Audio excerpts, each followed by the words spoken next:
we're talking about the mental load of blending families, the invisible work of navigating multiple households, co-parenting styles, and making sure every child feels seen, safe, and loved, no matter where they're laying their head that night. I need my sass back. If you're doing it all from meltdown to task and still fighting to keep up that sass, friend, I've got you. Hey, I'm Deb, host of Sass Small Talk, the mental load of parenthood, Season 2. As a mom of 2 smallies, navigating life with a neurodivergent family and my own neurospicy brain, caregiving for aging parents, and trying to hold it all together with grace, I know what it means to carry the mental, emotional, and invisible load of parenting. But here's the thing, we weren't meant to do this alone. This season, we're exploring the many faces of parenthood, from single parents to co-parents, blended families to chosen families, and everything in between, right here in our beautiful city of Victoria, BC, and beyond. They're sharing real stories of overwhelm, grief, imposter syndrome, breaking generational cycles with the resilience it takes to keep showing up. Real parents, real families, real stories, because it takes a village to raise a child and a community to raise their parent. Darling, I need my sass back. my guest today is the real-life embodiment of grace under pressure. Carly is a mom of a beautifully blended family of 6, juggling life with kids of different ages, backgrounds, and faiths. She shows up with intention, with humor, and with that unique mama magic that somehow keeps it all together on most days anyway. And now she's here with me. This is Carly. Hi, Carly. Mm-hmm. Thanks so much for being here. I know time is not something that you have an abundance of, but you came anyway. Thank you so much. Thank you amazing. for having me. I'm so glad you're here. We have so much to talk about, so let's just dive right in. Yeah? Okay. So let's talk about your current reality. Okay. Who's at your table these days? Who's at my table? We have me and Chuck. And then we have our oldest, Atlas. He's going to be turning 8. Then we have Wyatt, who is 6. Willow, who is turning 6. And then we have Corbin, who just turned 1. Oh, little baby Corby. Yeah. Now, I know this wonderful family. This is a personal friend of mine as well. And I've always admired you from up close, but also from a distance. And I always wondered, how the heck do you do it? So we're going to get into the meat and potatoes of this because I really need to know how the heck you do it with all your kids. You got the whole crew with you at all times. The biology behind this. What works? Before you met Chuck, you had which kids? Okay. Before I met Chuck. Before I met Chuck. That's another show. Yeah. I met Chuck and I already had Atlas and Willow. Okay. And he had Wyatt. How old was Atlas? Atlas was turning 4. Okay. He was 3. Well, that's lovely. So he met you with a toddler. Mm-hmm. And how old was Willow? A year old. She was 1. Old. Okay. And Wyatt was also? He was just turning 2. Oh, just turning 2. So, okay. So very close in age. Yes. That worked really well with interests and fun times together as you blended your family together. All right. So let's talk about how this all came to be. When you first met Chuck, what was this? What took place? You saw him and you're like, another dad. No. He actually sought out me, and it took about 6 months for me to actually agree to even meet him. Like, I had never met him. Okay. Yes, it took about 6 months. I like that. You had your boundaries even back then. Well, I was just kind of fresh out of a separation from my marriage, and I just wasn't ready. Right. And I had 2 kids. So in my mind, I'm thinking, who would be interested in someone who is going through a divorce and has 2 children? But here's this little angel. Here he is. Yeah. I love that. That just shows a lot about the kind of... his character. Yeah, he's great. He's amazing. Chuck. All right. So now we blend our families together.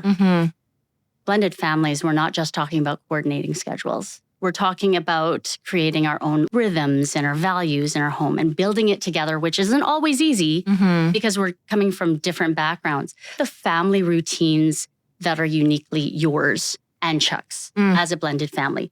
If someone were to peek into your house and they looked at what you were doing, they'd be like, that is so them. Mm, So what are chaos. these things? Chaos. Okay, let's talk We're a about chaotic family. There's lots of noise, There's lots of noise, and it's welcomed. Oh, most of the time, yes. I will say a time in the day where I get a little bit overstimulated with all the noise while I'm like cooking dinner. But typically, And we're going to noise is better than no noise. Yes, we like noise, and then to some degree, but then we're going to talk about coping and what you do to kind of drown out some of that noise. All right, so now you have these parenting patterns from your history. Do you bring those patterns into this new life of yours, or do you? Yeah, I think they just kind of become elevated and updated, and you kind of just mesh them with your partner. Did you feel like you changed some things around intentionally? Yeah, I think I changed personally, which then changes your parenting styles. Chuck is the parent who is just always full of patience. Nothing, like no noise ever gets to him. He just is always just like, let it roll off, just whatever. He's one of these. Yes, and I'm just like structure and boundaries. Maybe that's a good match. We are a good match. That's yes, a great match. Do you change this approach, or whatever approaches you have? Do you change it with whichever child is under your care? I think that every child does need different parenting because every child is different. Every child's needs are different. Right. So their core parenting is the same, but each child needs a little bit different stuff. Like Atlas is more sensitive and Willow needs more like one-on-one time.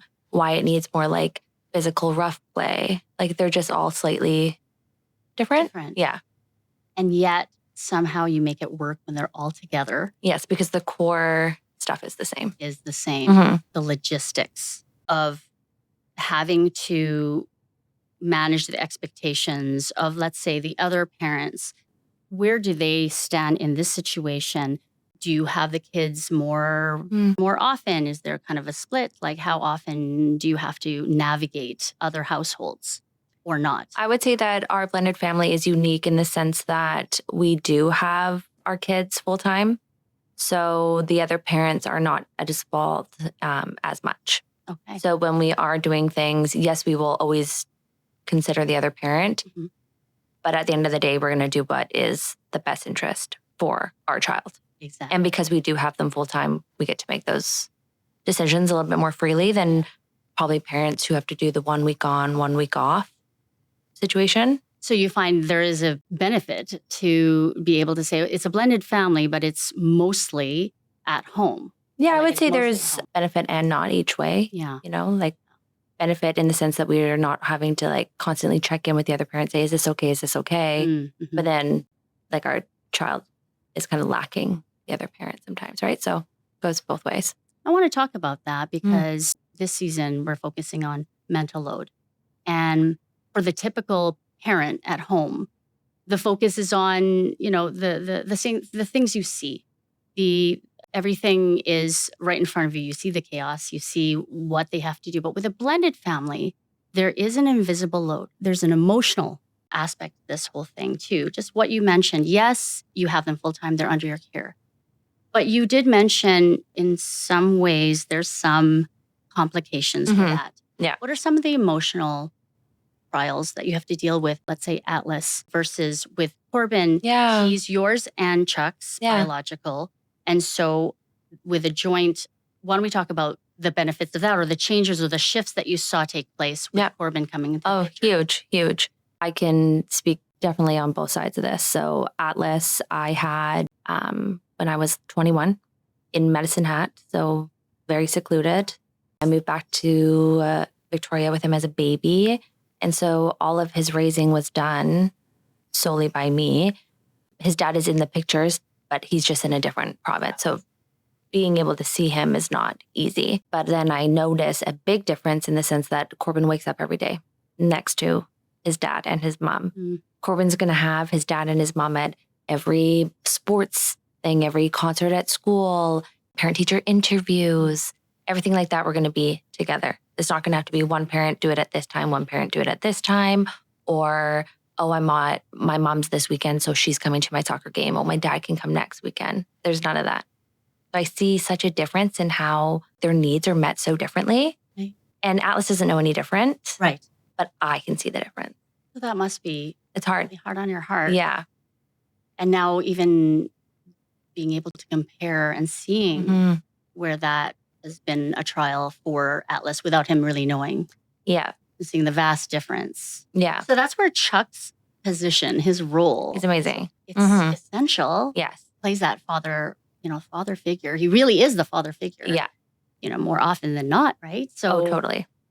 He is the one at their parent-teacher interviews. Yeah. He is the one at their school functions alongside me. Yeah. Oh, I love that so much.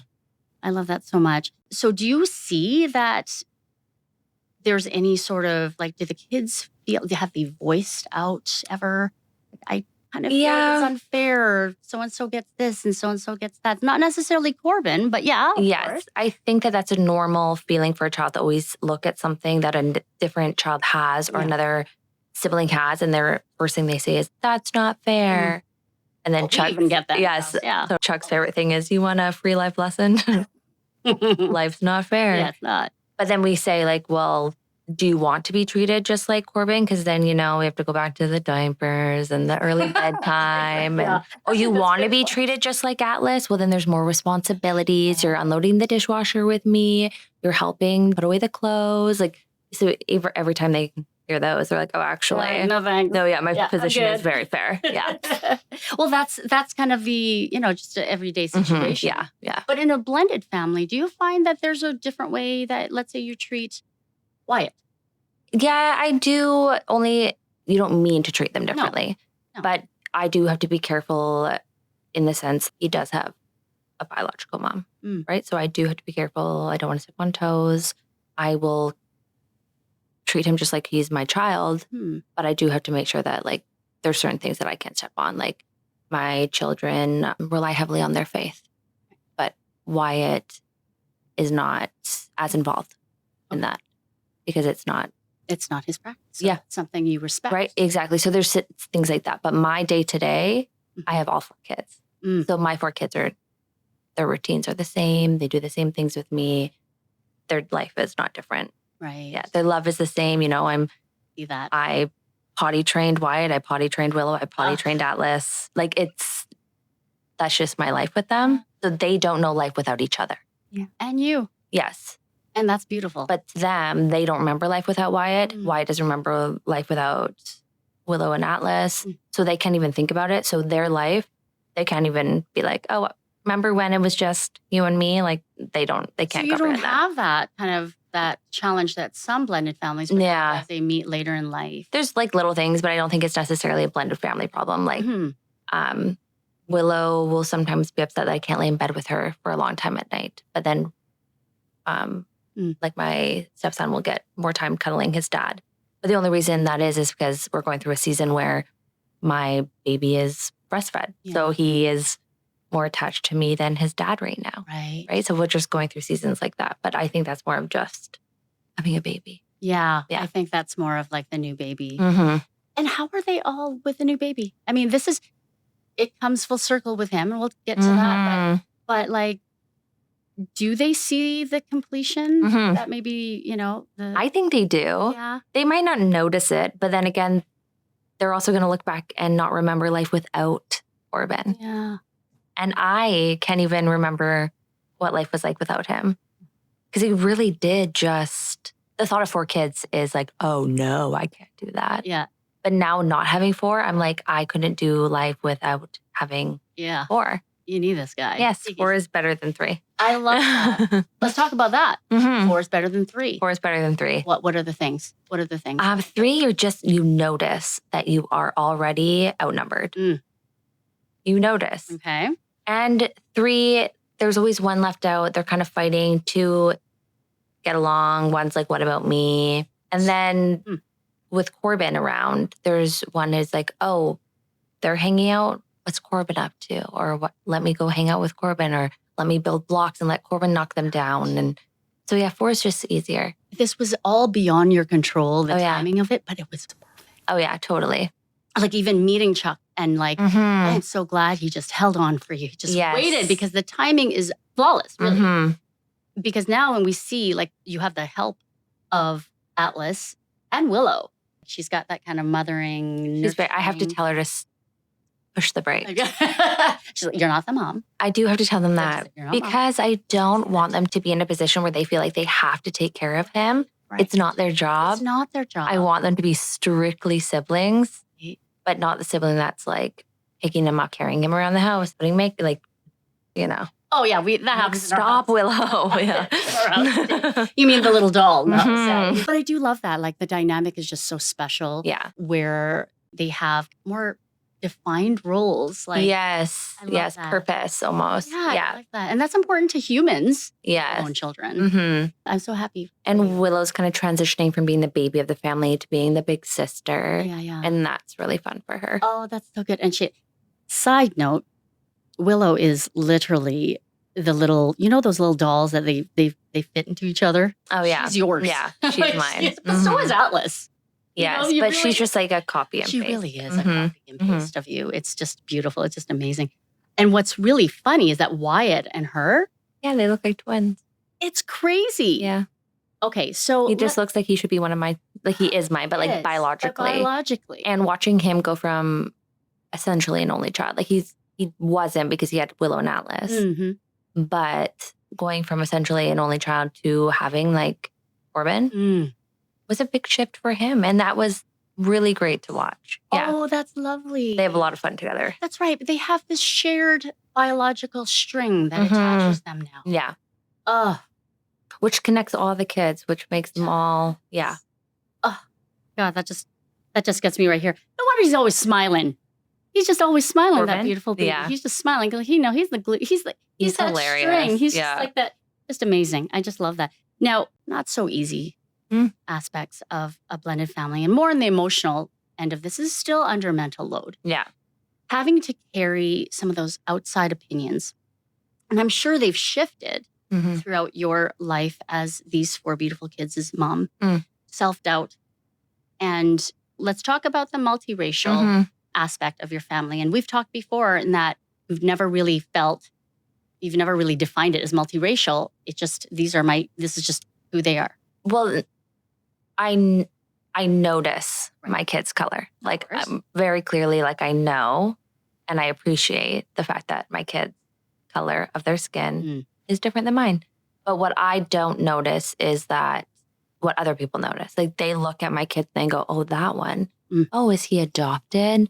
Are you babysitting? Oh, daycare. Whereas when I span my room and I'm looking at all my children, that thought obviously doesn't pop in my head. No. So yes, I obviously notice. No. Yes, but I don't notice what other people see. And you also advocate. You educate and advocate for your kids. And also with the regard of their faith, their faith backgrounds and their culture Mm-hmm. as a mom of these kids. With what the naked eye sees, the outsider sees. Yeah. I think Alright. people automatically assume that my oldest is adopted Okay. because he's half Black. His dad was born and raised in Ghana. So my son just came out just this little bundle of beautifulness. Yeah. But people automatically assume because he is darker Yeah. That he was adopted. Or they assume that he is being babysat or because I have 4 kids, they automatically assume I'm You're running a daycare. Yeah. I got that the other day at the park. Oh, And there's daycare. there's so much structure that I kind of look at you. I'm like, oh, how did you do it? I need to set the boundaries. Yeah. Oh, we'll talk about boundaries. Boundaries create Yes. safeness. And if you step outside those boundaries, what happens? My child breaks their arm or cracks open her head. Or It has to happen. You have to have the boundaries. There's just no choice with the amount of kids you have. But then I set the boundaries. They don't stay in the They don't boundaries. There's a they difference. don't always like adhere. Yes, but at least they know where the boundaries are. Yes. They need that. Yeah. Then they can connect the dots. Need that. Yeah. I love that. Okay. So let's go back to that. The structure looks like it's a daycare we're running. Mhm. How does it feel when someone stops you? Has this happened before? Yeah. Talk to me about that. Originally, like when my son was a baby There's just in the two of you? grocery, in the grocery store, like someone made like an offhanded comment being like, oh, he's so cute. Where did you get him? And at that time, I was God. so offended. I was young. I just had a baby. I was offended that someone would even say that to me. Now I'm just like, oh, you idiot. Listen, I'm 50, from my body, okay? yeah. And I'm going to tell you something. I'm still offended, okay, to hear. But you're right. It's like something you maybe have gotten accustomed to. Well, I just think that, everyone makes ignorant comments sometimes. I'm sure things have come out of my mouth where I'm like, whoa, why did I say that? Or wish I could take that back. Or I was educated and I'm like, I will never say that again. So this older lady in the grocery store looked at my son and thought he was adorable. Yeah. Looked at me and was like, oh, there's no way he came from you. Where did you get him? Like, where did you get him? Yes. That kind of comment. Yes. Like written down, you look at it and you're like, what on earth? Yeah. But you're right. I mean, whatever. I love that you have the understanding to be able to say ignorant, not knowing, let's educate. Do you bother educating? Like sometimes, but sometimes I also am still learning. So yeah, I just know, I know where he came from. So if someone asks me, I can let you know. Yeah. And maybe as time kind of passed and you grow up with them, you're like, it's going to happen. And I'm going to choose my battles wisely. Yeah. And is it worth it? Probably not. For you're rushing in and out of the grocery store. No. The last thing you need to do is educate. Yeah. Right. All right. So your own self-doubt, whether it's influenced by moments like that or that little voice. Yeah, the voice. Okay. Everyone has that voice. All right. Tell me about your voice. That voice definitely, well, let me just put it this way. When I was pregnant with Corbin, as you know, no one knew I was pregnant with Corbin. No one knew, including me. I feel like a terrible friend because I didn't even see it, but like she was just rocking all those oversized shirts. Yeah. So I hid it up until he was born, basically. Yeah. I think I told a group of women that you were a part of. And that's when I was just shy of like 30 weeks. Wow. I respect that. I told my mom 2 weeks. Oh, Mom. 2.5, maybe 3 weeks before he was born. What was the reason behind that? Why I didn't share it? Yeah. I was worried about the perception of what people would think of me being a mom with children, going through a divorce. And what would people think about that? Like I'm adding another child into this world this way. But I really sat with those thoughts, and every baby is a blessing, no matter how they come into this world. Yeah. And he really did complete our family in a way that we could never have imagined. He's hilarious. It was meant to be. He was he's a funny kid. Yeah. He's beyond funny. He's exceptionally. Yeah. So now it's like, whatever. I love that. But I respect that. And I think we're in a day and age, my purpose of not telling people, I told people at week 28 for my son, and is a different reason. It was because we had so many losses in our 20 to 25 week span. And so mine was fear-based. But wherever that comes from, that's our choice. And I really respect that you did that.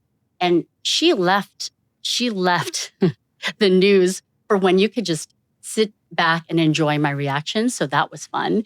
We were in the middle of we had our like girl time. There was a bunch of us close girls together. And then you mentioned it, and it was just the most hilarious. I can even feel my jaw dropping. I'll never forget. It was just the best. Yeah. And I respect that, but you didn't even have to explain yourself why. But I didn't even really know why until that I this kept moment. It. Yeah. And I respect that because that must be based on something. I think I posted it when he was either a month or 2 months old. That's when I made the announcement on Facebook, being like, here's our baby, welcome to the world. And people from school, like moms from the school, were like, I had no idea. Why you were pregnant? Yeah. But it was so well and done. I gained 60 pounds. Like, how did these? And then I'm like slightly offended. I'm like, you didn't see. This is who I am. What you didn't know I was pregnant? You thought I was? It was the oversized clothes. 60 pounds? You rocked it too. It's like that's the look now, right? That's the trend now. Yes, my Adam Sandler morning wear. Oh, don't my even slippers, get me my cup of coffee. Yeah, no. Don't even start in on what I wear first thing at pickup and drop off. But I want to talk more about that shame only because this is not unheard of. Yeah. The shame. Yeah. Did anyone inspire the shame, or is this something that just kind of like came up on your own? Like, no, I think it's just what you grow up believing. Yeah. and knowing what a family should technically look like. Okay. And to be fair, I went through this and my views have changed. I know the struggles that my children are going to have to face that Corbin's not going to have to face with not having the parents there. And so I hope that my children go on to do better than I did. And better, I say that, slightly. I don't regret having my children. But I hope that they see the value of that core family. Okay. Our family is they see the difference with Corbin. They do see it. Your They family is do. your extended family? No, I think the kids do see because there's just never a time where they're having to Corbin doesn't have to worry about, oh, can I call dad today? Is he going to answer? Can I call mom? Or, oh, you have to call mom and say goodnight. Or you need to call dad and say goodnight. Mm-hmm. We're just in the house. He's next door. He's lying beside me. Yeah. Oh, wow. I used to look at when I was a kid, I used to look at my friends who had multiple households. Mm-hmm. And back then, I'm not going to really talk about the fact it was in the 80s, but back then I would look back and I'd see that there were some good things about it. Like two Christmases, two Christmases, 2 bedrooms and all that. And now in your situation with them being out of province, that's not so much the case right now. But let's say that the times that Wyatt does go to his mom's and stuff like that, do you see that he kind of reaps the benefits of being able to do sets of birthday presents, that kind of thing? Oh, yeah, and he loves it. The stuff that matters to the kids. Yeah, at this point, right? So that in itself can be that silver Christmas, another bedroom, toys. Yeah, totally. Mm-hmm. But then there's also when I noticed this with my daughter too, when she used to go to her dad's house and come back, the turnover, the readjustment of our routine, our structure, our rules, our bedtime, what time we get up and leave the house, what we eat for meals, it's different. So then the moods are different. That's tough. So you're met with more pushback. Resistance. And that in an everyday situation, that's difficult already. Yeah. But to have to come from one household to another and then having to adjust to that must be really hard. And when there's already kids in the house, still following that routine. So just, sometimes, but that's a blended family. You roll with it. Yeah. This is just par for the course. This is just what it is. This is also part of the mental load. The big thing on social media that I've also been kind of privy to is the idea of the 50-50 parenting, default parenting. And I see your reaction. It's like, is it really a thing? Is it true? Do you believe that there's really such thing as 50-50 parenting? Now, we're talking about you and Chuck at this point, not necessarily the other parents, more you and Chuck in your house. I want to talk about the idea of default parenting and that there are households, and it is true, where the mom or the primary caregiver at home who's not working is kind of like, I'm the default parent and I'm feeling the weight in a more negative way. Yeah. What's your viewpoint on that? Hold it back. Be very careful with what I say because my views will be different than what the main stream says. I don't believe in 50-50 ever. I don't think there's ever going to be a time where me and my partner are always operating at the exact same level as each other, ever.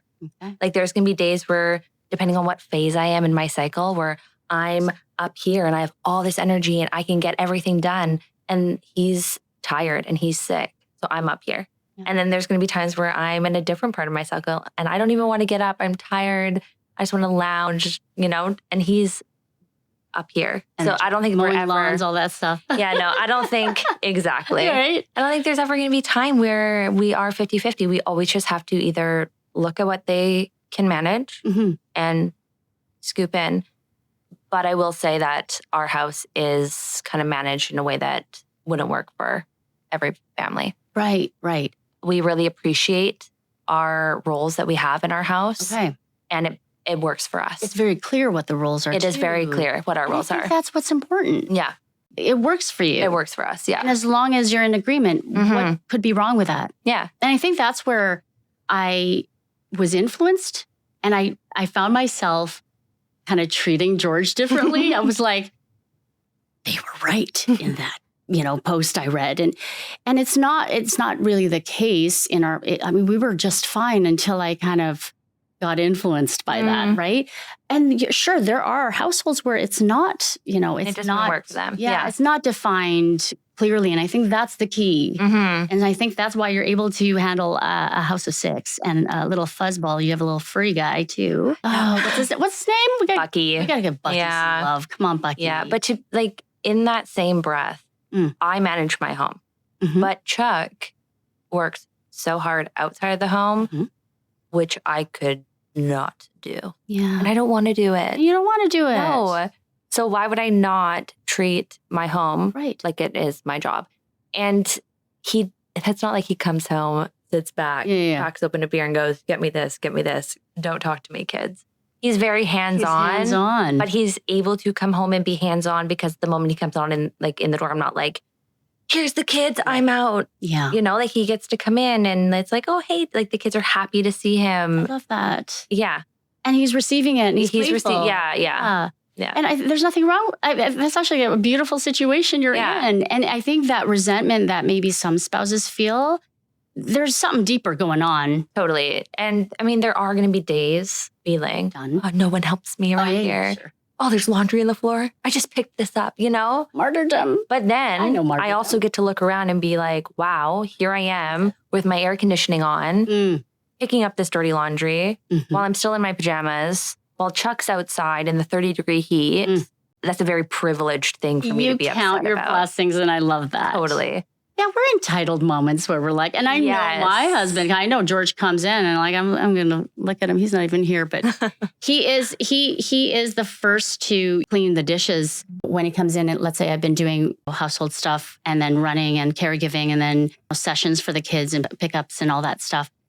And he'll wash the dishes and all I hear in my head is, he's judging me. He's mad because I didn't cook or I didn't do things on time. And but he didn't say it. Yeah, that's the thing. It's not him. It's something to do with It's this internal thing, and I've been working on that. I've had that so hard coming out of my marriage. Totally.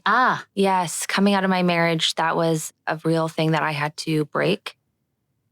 And Chuck was a huge help for that. Yeah. Especially after I had Corbin, I was 6 weeks, wasn't able to do anything from having surgery. Chuck had to take care of the house for 6 weeks. Yeah. I couldn't even drive. I wasn't able to do laundry, dishes, cooking. So for 6 weeks, he's working full time. Wow. Trying to take care of me because I just had surgery, helping with all the home stuff. I have 4 kids at home at this point. Yeah. Like we're packing up a house to move. And you're moving. Oh my gosh, you were moving at the same time. Oh my God. I can't handle I'm stressed hearing about it, but you handled it with grace. So every time I say she's got grace, she laughs because I can think of all the moments where she doesn't have grace. Come on, you're human, right? But what I love about this is that you are able to lean when you need to on each other. And that's a true partnership, and I love that so much. Yeah, I'm very fortunate. I love that. I couldn't have the flexible life that I have with my children if it wasn't for his hard work. Hard work. And then being able to stand back and really see it. On both sides. Yeah. Because he was a full-time parent. He had his son full-time. Okay. Since he was a baby. Okay. I'm talking newborn. So he worked full-time and took care of his son full-time. So he knew what it was like to be a full-time caretaker. And I see it when I see him. When he comes and he picks the kids up and he picks Margaret up, I'm just like... He says, I would not want to be home all day with the kids. That's not a job that I would want. So we both really appreciate doing what you want to do. Yeah. It's a beautiful thing. Gosh, communication really goes a long way, doesn't it? You're able to tell each other this. Appreciating it. Appreciating it. Because, I have been in a situation where my job was to take care of my home and my kids, but the appreciation and the communication and the words were so different. Yeah. Then you just feel smaller and you don't enjoy it. The fun times of being a parent are just drained. Whereas now I still get overstimulated. Sure. But I can turn on the music and have the dance party in the kitchen and we're having fun. And those moments are more enjoyable. Yeah, I love that. And the fact that because at the core of it is your relationship. Yeah. As well. He's not going to come home and get upset that there's still dishes in the sink. Yeah. That used to stress me out. Wow. Let's talk about that. Oh, yeah. No, I could not. The thought of my spouse coming home, knowing that there's like laundry not done or dishes, or I haven't started dinner and it's almost 4:30. Like the stress that would pump through my body. Oh my gosh. And Chuck noticed that when we got together. And he had to like keep telling me like, don't do anything. Like, we're going to order dinner tonight. Oh, I'm on my way home. You haven't started dinner. Let's just order in. Like, he was so good about just being like, sit down. Oh, why are you mopping the floors again? You did it 2 days ago. Like, stop. So he helps you with your own boundaries. He helps me with my boundaries with everything. Okay. How to set boundaries with people. He is a very good person with boundaries. The way that he sets boundaries with work, his business, people. He has to, having a business. Yeah. That's hard to do. It is hard to do. Yeah. But as an adult, you just have to decide which walls you need to put up firm. Yeah. Yeah. And he helped me with that. And then the fact that he also helps you with your own kind of stresses and your own narrative and your own boundaries. Yeah. My divorce. I mean, he took on a huge role. He came into my life and took on 2 children. That's a huge in the midst of role. Kind of transitioning. Yes, out of he has. marriage, He is. Yes, me coming out of it, going through a divorce. Yeah, that's tough. Is a lot of court stuff. Yeah. That's a huge load to carry. And then, I mean, as you know, there's more engraved in that, which is very heavy. And then there's stuff, you know, like Atlas goes through his own challenges with as he gets older with his father. And then, you know, it's just me going through pregnancy. My pregnancy near the end was a little bit scary. Yeah. And he had to carry that and be brave, and my C-section and all of those things. So I think we should just call the show Chuck and Small Talk. Just sit here and be like, I love Chuck. Chuck's amazing. We love you, Chuck. Charles, nice. I love you. We love Chuck because I think what's so important about this too is celebrating our spouses and where that role is. And like, I have you on here because what I see, what the naked eye sees is Carly, children, driving, lunches that are beautiful, early, always early, and just looking all the lunches all the time. You're just doing so much. My kids that. They don't like the lunches. They don't like the lunches. They complain, I'll take their lunches. Yeah, why don't I get the packet snacks? So-and-so gets fruit snacks and juice. And so they compare lunches. Always, yeah. You mean their kids. So there you go. Yeah. And I love that because like it's easy to just go, gosh, she does so much, which you do. And we all know that. But you're still giving that kudos to the partnership. The partnership is what's helping you navigate this life that is not easy. Yeah. And that is part of how you're handling things with grace and are able to get places on time. But he is.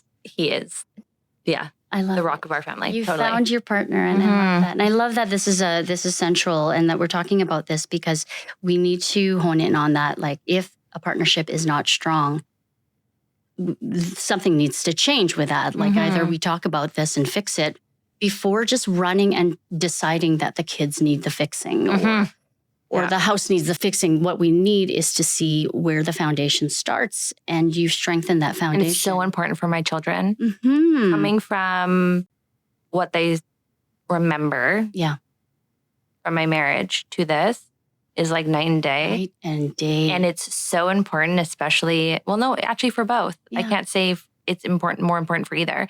Atlas is learning how to, grow up and be a man, or how to be an adult and how to treat his spouse one day, if that's what he chooses to do. And then Willow is seeing how it is to be treated by a man and what is acceptable and what is okay. It's funny because when we're like hugging and kissing, they're like, ew, don't. And they're looking, ew, no kissing, ew, Corbin. It's funny. But it's important, for them to see affection. Absolutely. Yeah. I think we should affection. 100%. I think we should absolutely save all that TDA for it being in front of the kids. Yes, I think they should see it. There's no shame in that. I love it. No, definitely age appropriate affection. Yeah. We got to keep this show silly. PG too. But I feel you on that. Like, I think, and we used to be really shy about that, my husband and I. And then I've realized, what's there to be shy about? No, the kids love it. Yeah. I found some old recordings my daughter took when she was a toddler as well. and she's like, ew. And then why are you recording then, right? Because they like it. I like it. That too. Okay. So expanding your family and how a blended family like really differs from the everyday family. But we've covered all of that, which I think is really amazing. Let's go back to you and Chuck, because that is the foundation of how you're able to handle this with 4 children and the complexities of that. How do you guys find time for each other? Like how? Usually just laying in bed, putting on one of my TV shows that Chuck claims he doesn't like, but he always is caught up on it. I know. Yeah. Of course he is. He'll like get in and like turn it on. I'm like, Now you're a little bit of a gamer. Yeah. Or a lot of a gamer? A little bit? I would say a lot more pre-baby. Okay. Pre-Corbin, we had more time, right? Okay. But now Corbin. He joined now. There's no doing anything with Corbin. Yeah. But let me ask the reason why I'm asking. That was our date night. Pre-Corbin, we would, he would go on his computer and I'd be in the bedroom. Oh, I love that. Oh my God. We'd be playing like Call of Duty, but in different rooms with our headsets on. Okay, that is the cutest thing I've ever heard in my life. Get together a little online group and start. Oh my God. I'm going to tell you. So we came by your place and George just kind of like walked in just nonchalantly. And then he saw your setup. PlayStation. And he was just like, what? A wife that plays, or a spouse or a partner that plays with their partner? Like he doesn't even, it's unheard of for him because I don't do that. But that's kind of like, it's about this a la carte business. I need to learn to pick and choose the things that would probably bring George more joy. And that's one thing. And I got competitive. We ended up playing like with my brother-in-law. Like we met people like in the States who we still talk to who play in the same group as us. Like gosh. Yeah. Now it's more like movies and shows and late night, like date nights in bed. Like kids have eaten, well, let's order something. And we'll just eat it together. Like stuff like that. So most of our talks are, well, have you ever been around when Chuck calls me and gives me his play for the whole day? I kind of I try not to eavesdrop. Well, he'll call me randomly during the day and it's just like, oh, just to let you know this, and this happened. And I'm like, oh, wow. That's your I know everybody that he works with. I know everyone that's on his job sites. I know everything about them. I know everything stupid they've done at work. If you've messed up, I know. Oh my God. If you ran over something, I know. If you've broken something, I know all about it. If you were late for work, I love that. I know everything. I love that. Yeah. So you're like his right-hand woman, like really. He'll tell me things. I'm like, well, did you ask them like what happened next? He was like, no. I'm like, don't tell me these things anymore. Like I need follow-up questions. I need follow-up. I need what happened next. That's awesome. I think every partner needs to know that their partner wants to know what's going on in their life. Yeah, I think I'm probably his like most called person. Oh, I love that. That's so cute. That is so cute. I'm sure it's the same for you too. Like he thinks, but he's like, what is she calling me about now? And it's like, hi, what's going on? Oh, just letting you know I did the laundry. He's like, what? Okay. Oh my gosh, Corbin did this. He's like, oh, or just sending photos to each other all the time. I send photos of Corbin doing everything. Oh, I love that because he's so funny. I'm really proud of Chuck because he posts pictures. Because I always like look at George and I'm like, why aren't you ever post anything? What's wrong with you? It just seems like it's one-sided in the social. So people call him sometimes the Instagram husband, but he actually isn't because he doesn't like join in the fun sometimes. It's just because he just doesn't want to log on. He got rid of his Facebook account. Yeah. I love the idea that you both have like, you could see this equal amount of like, if we're going to talk about the 50-50, like the way you celebrate your family, it's very much equal. Like you really just saying, hey, this is what my kid did today. And you do the same. And I love that. I just think it's so wonderful. Yeah, he's always reposting. Yeah. Things. Yeah. But we are both like very like quiet. Yeah. On social media. It's still with family. Yeah. Family and friends. Yeah. I like to consider myself part of the family. You are. Yeah, totally. So I get to see it. So thank you for that. Okay. Now, boundaries. Let's go back to the boundaries. What are things that you do to protect your peace in general? And we can get with the logistics too. If you use any tools or do you do a practice? Like what is it that you do that can, I mean, obviously the ability to sit down and talk to Chuck at the end of the day that's huge. helpful. Yes. Yeah. What about your own practices, like with yourself? Is there anything that you do? Other than Chuck, I would say that I rely like heavily on my faith. That's like the biggest thing that gets me through. Love that. And that's not something I had pre-divorce. Mm-hmm. So coming out of my separation and going through a couple of years of my separation and then finding my faith, I see a huge difference in how I can handle things. Yeah. And then also just kind of bringing myself back to reality, right? Like I have so much to be grateful for. I love that. So much. And there's so many things that I have now that if I looked back 5 years ago, I was like, oh, I hope one day I have this. I hope one day I have that. I'm keep looking this way instead I should be. Yeah. Oh, that's beautiful. I think that comes down to the faith. Yeah, totally. Too. Yeah, faith really is. Yeah, gratitude. And then knowing you are taken care of. Yeah. And like respecting my partner. Like I don't need to put him down for me to feel bigger. If I'm struggling, it's because I am struggling, not because like I need to point fingers at him and be like, pick up your socks. You know, like his socks on the floor is not really it's not the downfall of my day. The downfall of it's my 4 children going, if that's the downfall of your day, then we got problems. You know, exactly.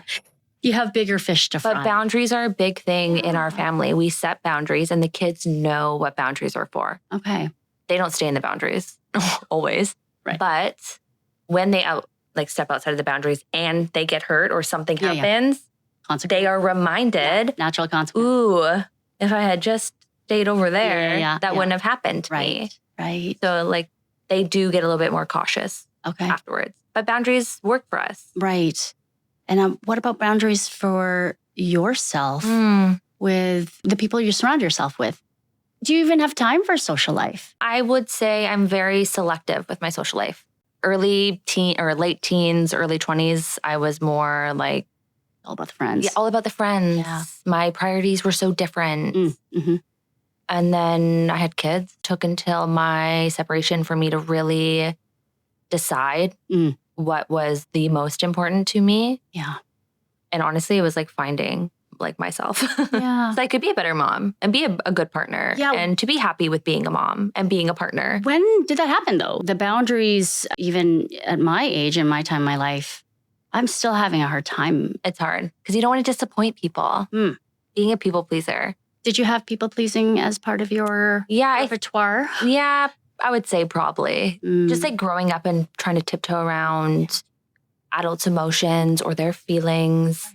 And I would say a lot of my parenting has come from how I was raised or the lack of.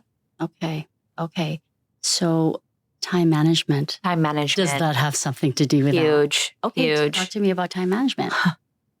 Well, I'm chronically early, Debbie. I kind of know the answer to this. This is even when I think I'm going to be late. Okay. I'm 30 minutes early. So I had to beg her to not come early. It's like, please don't come early. I got here on time. She go, no, you were here. You were early. You were early because I gave you a time frame and you came to the earlier part of the time frame. And I have always admired that. I tease you on it. And I'm like, when I grow up, I want to be just like Carly. And let's just tell you, I'm like, when I grow up, Muse, when I grow down, when I start things over, I do. I really admire your time management. But you've kind of... comes from trauma. I was going to say, you play it down a little bit. I was just always late. My mom, you know, bless her, she did the best that she could with the tools that she had. But she has zero concept of time. Nothing. There's no urgency in getting her out the door. Okay. So I was late for everything. Or I would be like waiting after like a dance class. That's tough. For an hour. Where's my mom? But you know, she just strolling along and there was no cell phones for me to be like, Mom, where are you? I'm like calling her work, calling her friend's house, trying to track her down. There is such thing as island living or island time. Oh, yeah. And that's a thing that's with many of us. And she's got no judgment with Mom for me because I have been really hard myself with lateness. And a lot of it is a lack of understanding of, they call it time blindness when you have kind of the way my brain is set up. I have a hard time, and George has lived this, and I see him in my periphery, and he's trying not to, go like this. But I have spent a big chunk of my life saying, what am I doing to my kids? I'm always rushing them because I do have a lot of circumstances that don't allow me to have the flexibility of time the same with you. You have 4 kids. It's different though. 4 different, 4 different schedules. But at the same time management is key. Mm-hmm. So I'm going to get a little bit like... I structure everything in my brain. Right. Okay. Yeah. So structure in your brain? Yeah. Or structure on an app? No. We have no app. I have like the regular calendar app that I put stuff in there. Okay. Like appointments. And like I know when I need to be somewhere in my brain because I remind myself every day up until that point when I need to be there. And I've like mapped out the parking. You have. Yeah, because what if there's construction or what if there's not proper parking, like a parking lot? And one should do that? No. And I don't do that. Shouldn't. You play it down, but I got to say it's admirable because there's a regard and respect for other people's time. Yeah, respecting people's time, I think because... Important. Felt. Yeah. Like, it was not fun. It's not fun. Waiting after school and like your mom's not there or like after class. So my kids just know I'm outside that school an hour early waiting for them. And I think that gives the safety. And I think when going back to the fact that it's a blended family, I think it's key for all these kids to feel safe. Yeah. And there's nothing safer than knowing that they can rely on you. And again, no shade on mama because I live for my kids. I do. It's all I think about. But at the same time, I still have this complication with time blindness. I overpromise things to other people. And I'm trying to fix that because boundaries. So we're going to have Carly on her show. I'm going to go, let's talk about boundaries. Can you teach me how to do that? So I'm excited for you because with Corbin kind of completing the picture and stuff, it's like now the structure in your house, the boundaries placed, knowing who you want to be surrounded with. Like, there's just so much good juju going on here. And you think like in your 20s, you think you have it all figured out, right? You think I've set the boundaries. I know what I want to do. I know this. And moving out at 16, I thought I had it then. But no. You really could write a book. 30s, it's like that's when the walls go up and you're like, hey, bye. Yeah. I love that too. Because my phone is always on Do Not Disturb. I never answer it. It never rings. The only person it rings for is Charles. Yeah. When I implemented some of those technical things, that was a game changer. Yeah. So do you have other technical things that you can share with us? Because we got to know. I know you don't use like apps and all that stuff. And you are basing a lot of your experiences from your past. Yeah. Right? Yeah. But is there other things that kind of help push you kind of like out the door to... Is there anything else? No, I just set my time in my head before I have to be there. You don't use alarms? No, just in my head. Just in your head? Yeah. Gosh, I know when I need to go. Just put it on my neck and just like, okay, this is... Because I'm panicking the whole way there. Like, I'm mapping out every minute. Oh, my goodness. Like, can I shave a few minutes off of this drive? Oh, my gosh. Well, I love that. I love that you did it because that's really... But then there's Chuck, who again is just so like, they're free. And he's like, oh, we have to be there for this time. Well, let's just take your time. And I'm sitting there like... you down to earth a little bit with us? Or you bring him down to earth? No, like we called to like order dinner the other day. And they're like, it'll be ready in 20 minutes. Okay. 10 minutes go by and I'm looking at him and I'm like, are you going to leave? And he's like, it's 5 minutes down the road. I'm like, yeah, but it's ready in 10 minutes. You are so George. You're so George. What do you mean? You're going to be late for the food. But was he late? I don't know. Just on time. He got there in his time. He didn't care. But see, this is the problem. There's no He gets there in time. No, but he gets there on time. I know. Or early. And it's like, this is the how did you get every green light? How did I get every red light? That's what I'm saying. This is the problem is that we're never meeting these consequences. We keep getting rewarded. Like we just make it time for school bell and that's the thing. But the shame that goes with it, I'm like so tired of it. So that's why I want to implement some of like how you do it because I think it's just incredible. Now, I need to ask you, now that we talked about all the wonderful things, the reality, the truth behind blended families, I need to ask you, if you were to bottle up one motherhood moment that really truly sums up the love that you have in your blended family, what would that be? I don't know one moment, but I will never forget the day that the kids came into the hospital room to meet Corbin. That was a really sweet moment for all of them. Yeah. Yeah. But that's even more meaningful for you. Yeah, that was just...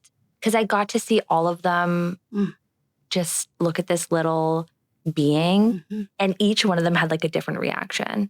So the night before, we were sitting down at the table and we were kind of explaining to the kids, like, I'm going into the hospital. They're going to do a surgery and then we're going to have the baby. Yeah. And Wyatt so innocently goes, "Oh, Atlas," who's my oldest, "I hope he has your skin color." And we're like, well, then there's like a no. Have more questions? No. That'd be great, buddy, but no. So he comes into the hospital room and he sees Corbin and he goes, "Dad, he's the same as us. Oh, He looks like you and me." I love him. And so he was just so like, "Well, Atlas, like I wanted him to look at you, but he looks like me." Like, yeah, he's so excited. Atlas comes in the room and right away comes to me. "How are you, Mom? Are you okay?" So on brand. So on brand, loves me. Willow comes in the room, straight to the baby. "Mom, we're going to take the baby home. You stay here, okay?"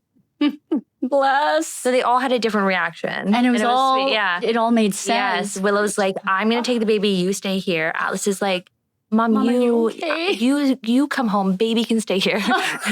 And then Wyatt at first was like, "Oh, we're not bringing the baby home Are we? today, right? Can the baby stay here?" And we're like, "Well, we have to take the baby home." He came around. Things changed, yeah. Things changed, but it was a cute moment. That's yeah, all of them adorable. had their own special moment. Please tell me you But for recorded me this. to have, I don't know. I don't know. But for me to have that moment with my oldest coming to me, making sure I'm okay, was a really sweet. Aren't you proud of that? Yeah, he's a really special kid. Mm-hmm. Yeah. So if we're going to go back to that little tiny word, shame, you might have given birth to the idea of shame as a young mom. Don't you look back now and go, gosh, I did it right? Yeah. Because that little boy Yeah, has totally. nothing but love. Because it's no one else's opinion that matters. Yeah. Even if it's the opinion of yours in your brain that wasn't right. Totally. Yeah. His proving that theory wrong, that like the fact that a single mama, like I'm trying not to cry because I know this little boy. Yeah, he's great. I know him. His heart is so big. Yeah. He's fantastic. You raised that Yeah. on your own. He's a really great kid. Yeah. Yeah. All He of them. says some really special things. He really that are does. Beyond his. Yeah, he does. Yeah. The heart and soul of that. I mean, I feel like the beginning of your story of parenthood started with that little boy and you. It's like Well, I grew up with him. Yeah. I mean, 21 years old. You think you're so grown, but I was a baby having a baby. Yeah, baby having a baby, but then, and he taught you as much as you taught him, you know, it's just a beautiful thing. And I love that it comes full circle. And then he still takes care of you. I mean, it's just a beautiful thing. Oh yeah, he's lovely. If I'm not feeling well, he's like asking what he can get me. Oh. I'm thirsty. He's like getting me water. Oh. And let's be clear, you don't ask him to do these No, things. he's running after to do things for me. Yeah. It's like when I start to clean, Willow's like, "Can I clean the baseboards, Mom?" And I'm like, "Here's a wipe." Well, you're going to receive it. I mean, come on. No, totally. Yeah, but I love how you said before. You're like, I'm not going to That's allow. how I get it all done. That's why you get it. There's boundaries. There's a boundary. Yeah. There's also like a little thing that we. I wake up and I give them their cleaning list. Yeah. No, I'm just kidding. The only thing they have to do is make their bed.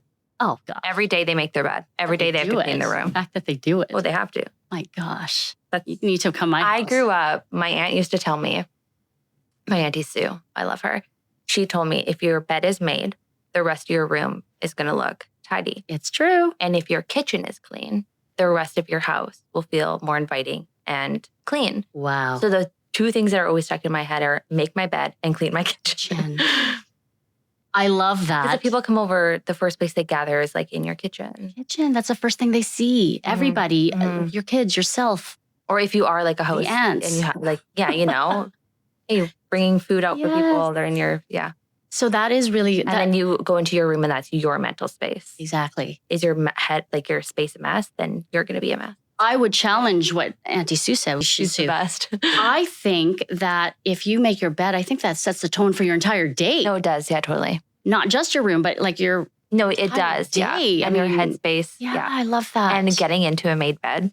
Oh. Like when I first met Chuck, I was like, what? How do you go to bed? Without making your bed first? Yes. I think I could tell when his mom was there that day and when she wasn't. because his bed would be perfectly made, laundry folded. Yeah. She would come in and do it. Because at the time, she was running a daycare underneath where he lived. So she would come upstairs and do all these things. Oh, I love it. And then I could tell like on the weekend, I was like, whoa. She was Your here. mom was not here today. She wasn't here today. No. Yeah. No, that's true. I struggle with But that. you worked so hard. So, Yeah. I mean, and you know, there's certain personalities that like the first thing they think about is the bed. And for me, my struggle is that my brain wants to do it, but my time won't allow me to. And the fact that I like sleep late, I think your day kind of starts the night before. And that's one thing that I have to say that I do think you really value your sleep, your rest. You make sure pre-Corbin. Yeah. You made sure that rest was a priority. And I think pre-Corbin, I was getting up at 4:30. You would wake up early, but you'd sleep early too. I'd still go to bed early. Yeah. Yeah. And I think that is a tool that we could put in our life. And I do this thing where if I can do it in 30 steps or 30 seconds, then I'm just going to do it. So I could see it. Like I'm in the bathroom and I brush my teeth and I put my toothpaste down and I start to walk away. And in my head, I'm like, it could take you less than 30 seconds to put that away. So I turn around, I grab it and I put it away. Otherwise, I'm going to be like, you could have just put that away. Yeah. Why didn't you just put it away? I love that mindset. Because I grew up, I have to actively tell myself to do everything. Mm-hmm. Cleaning doesn't come natural to me. It doesn't? No. Getting up and taking care of like my surroundings and all of that it's not something that I just grew up knowing to do. Okay. My space was never organized. My house was never clean. Meals weren't prepared. So I have to actually teach myself and rewire my brain to make it a habit. Because like you are a product of your upbringing until you decide to do it differently. So you decided I have to. Yes. Wow. Yes, because I was like Atlas's age. Yeah. Washing the dishes in my sink because I couldn't stand seeing them piled up anymore. Okay. Or there was like mountains of laundry on my couch. And so I knew I'd never wanted that for my kids. So you ensure that that's a priority. Me out. Yeah. Yeah. And because I know you as that clean person, that's why this whole thing shocks me. Like you can see my face. Yeah. And I like how I looked when you first told me you were pregnant with Corbin. The fact that this wasn't something that just came naturally to you, I mean, that's actually good to hear. Yeah. I have to tell myself to do it. Yeah. And that you can. Yeah. And you can trick yourself in thinking, you know what, I can do this in less. I feel so much better when it's done. Let me just point this out that this is my friend who also almost daily says, so when I will give her my little play-by-play of how busy life is, she's like, okay, so how can I help? What can I do? I can clean your house. I can come. Let me help you. And you authentically mean it because she actually did when we had to drop things and leave the city. And you took that role that we could absolutely rely on and trust. I felt so safe knowing that my home was taken care of. And sure enough, we came home to the cleanest house ever. And of course, we messed it right back up again when we unloaded all the stuff. But what I loved about that is that the sacredness of cleanliness for you bring it into the people that you love too. Everyone knows me as that lady. No, but you bring it to their home my other too. friend was like, oh, can I borrow your, what was it? Your carpet cleaner? Carpet cleaner. And I was like, I have got two. You want the little one or the big one? This is not an exaggeration. I just got a really cool new mop. Oh. It vacuums and mops at the same time. So my cleaning is cut in half. Oh, thank you very much. I use it every day. We're going to have to talk about that. I love that. It's the best. Okay. Thank you, Chuck. Thank you, Chuck. We love Chuck. Okay. One more thing. It's called the fast round. Okay. Okay. Are you ready? This is called Spill the Sass. Let's do it. So the truth comes in the speed. Okay. Whatever comes to mind, you're going to I have answer. like the brain of a goldfish after having a baby. So what a goldfish can say about this then. Are you ready? Okay. One word to describe your parenting style right now. Chaotic. One thing you secretly let slide in your home. Oh. I don't know. Like, can you give me an example? Oh, I have one. Oh. When my daughter bangs her toe on something hard and it hurts her, she gives it the middle finger. So you let them just kind of like curse the pain. Yeah, she'll go, and give it, and then she goes, yeah, and then she feels better because she did it, and then Chuck came and banged his toe on the same thing. He was like, ow, ow, and she goes, "Want to know what would make you feel better?" I love it. So yeah, I let it slide. We let it slide. Yes, hey, yes. that's when good curses are used appropriately. I love it. Yes, within context. Within context. Biggest pet peeve that you just cannot let go of in your home. In my home? Or in your family, in your life. Probably like chewing with your mouth open. Oh, I'll remember that. Dinner rules. No, I'm talking like kids and talking to me. And I'm like trying to like hear what they're like, what did you just say? Like And they're still saying it. Yeah, that's Yeah, a pet. that one. I feel you on that. But with adults too, for me. Yeah. I could do that sometimes. Yeah. Parenting hack you swear by. Oh, we do no screen time during the week Oh, okay. for school weeks. Summer's a little more relaxed. Yeah. But it forces them to come home and play like Connects or magnet tiles, Legos. Do you have it ready? Well, it's in their rooms. They can do it. Okay, as yeah, they it's please. there. Yeah. Yeah. Yeah. Weekends, that's the hack. weekends we do like our family movie nights, our big beds in the living room where they get to have their snacks in there. Yeah. Oh, video I games. love that. But yeah, not during school days. But not during Yeah. school. And it works for us. Yeah, because their moods are different. We don't have to come down from like the screen times and because we did have that and we had to break that cycle. Yes. Especially when I had Willow and Wyatt home because they weren't in school. Mm-hmm. Having to detox this because I didn't do screens then either. So they had to play with each other.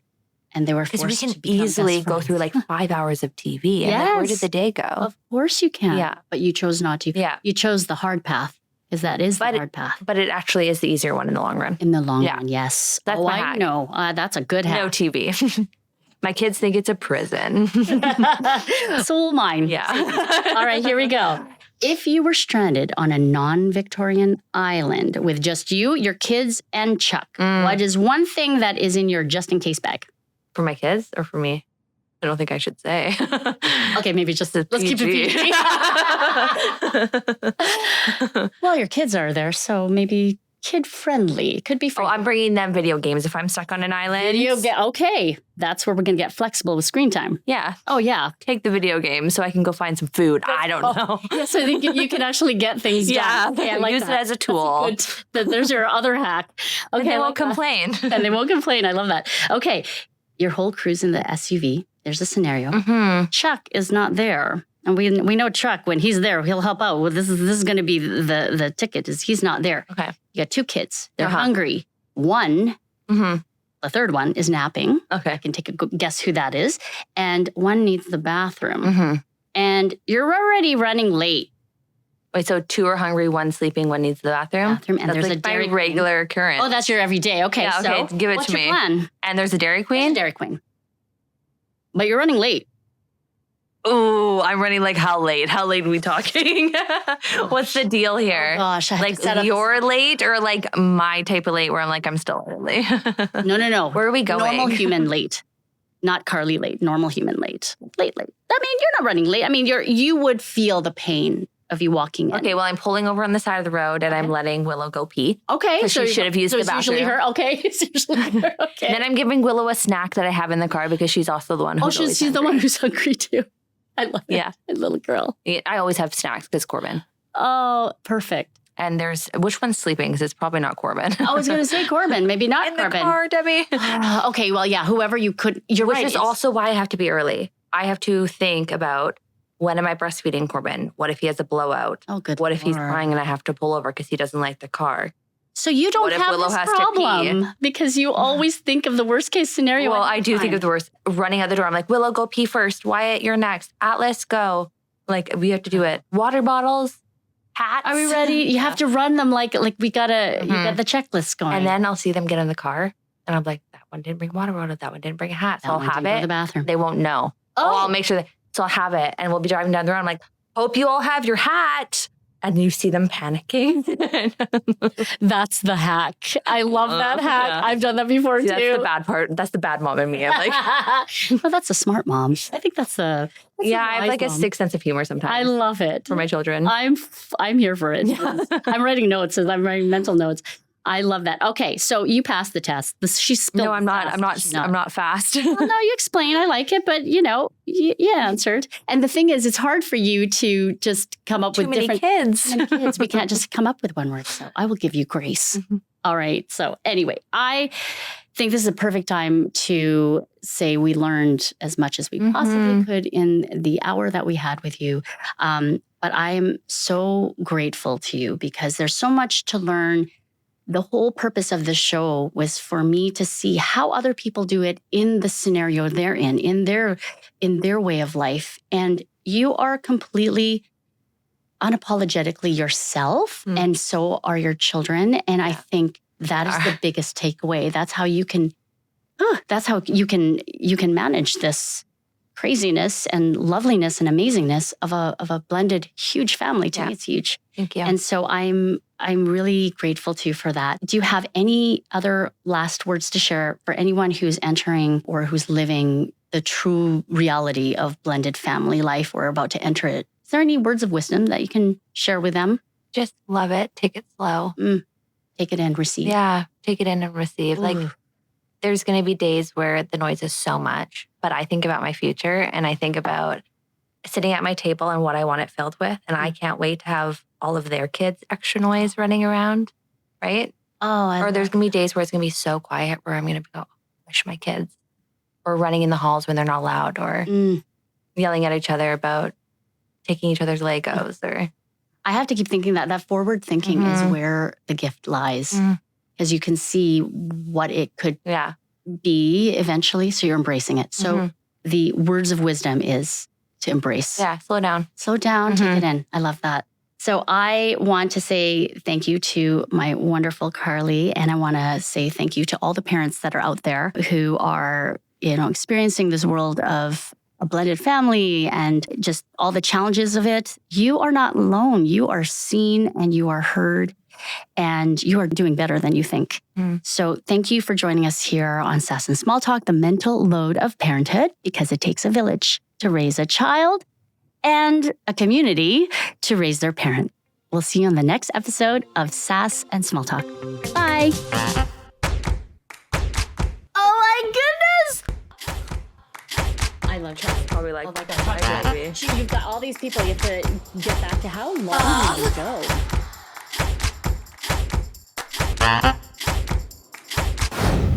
Signing off. See ya, guys. Bye. Signing off. See ya. Bye.